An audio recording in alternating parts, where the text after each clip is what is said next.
Tidaklah ada satu bid'ah yang hidup, maka sunnah sepadan akan mati.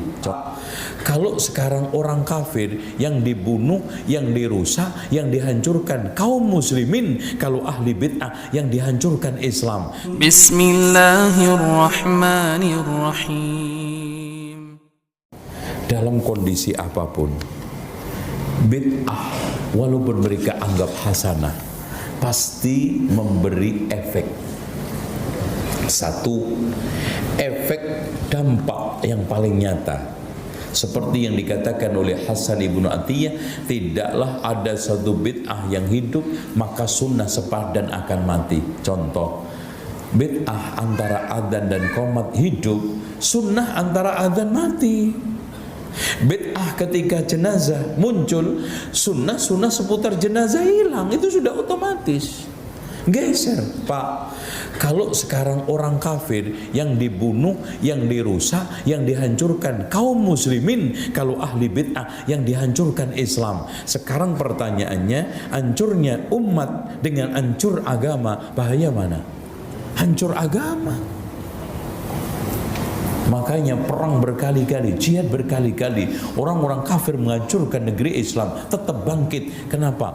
Keutuhan dan kemurnian ajaran Islam masih ada. Tapi kalau kemurnian, keutuhan agama Islam ini hilang, tidak ada alat lagi untuk membangkitkan umat Islam. Kenapa Pak? Karena Islam, kebangkitan Islam tidak bisa didorong, dibangkitkan dengan perkara bid'ah, akan tetapi bisa hanya dengan sunnah.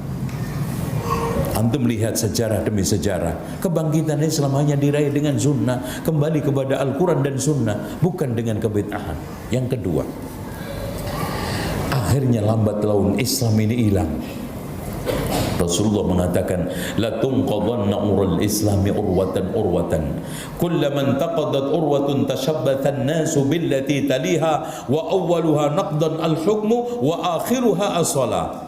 Tali Islam itu akan lepas seutas demi seutas. Ketika lepas, satu orang pegang berikutnya, dan yang pertama kali lepas sistem hukum dan pemerintahan Islam, dan yang paling akhir adalah sholat. Sampai nanti Pak, hadis Hudzaifah mengatakan, Rasulullah SAW bersabda, sayadrusul islamu kama yadrusu wasyuthawb. Islam ini akan punah, hilang seperti punahnya batik dari kain. Karena kita nggak mau menjaga, hilang. Sekarang tinggal di beberapa wilayah. Islam di Indonesia kan juga resminya tinggal di 5 wilayah kan.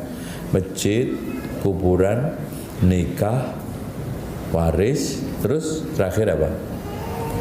Musabaqah tilawatil Quran. Udah hilang. Makanya antum harus jaga, kita harus kembangkan. Makanya betul pesan Kiai Haji Ahmad Dahlan itu, Allah menjamin Islam ini enggak hilang dari bumi ini, tapi Allah tidak pernah menjamin Islam tidak hilang dari bumi Indonesia ini. Sejarah membuktikan kok, Islam berkuasa di Andalusia 800 tahun lebih. Sekarang tinggal berapa persen? Kurang daripada 1%. Coba bayangkan, Campa dulu itu mayoritas umat Islam 99%, sekarang tinggal 0,5%. Karena tadi berganti dengan yang bid'ah, berganti dengan yang maksiat, ajaran yang murni, bukan hanya tidak diamalkan, bukan hanya tidak ditinggalkan, tapi diolok-olok. Akhirnya orang itu membuat enggan, segan, lemah untuk mengamalkan. Lengkap.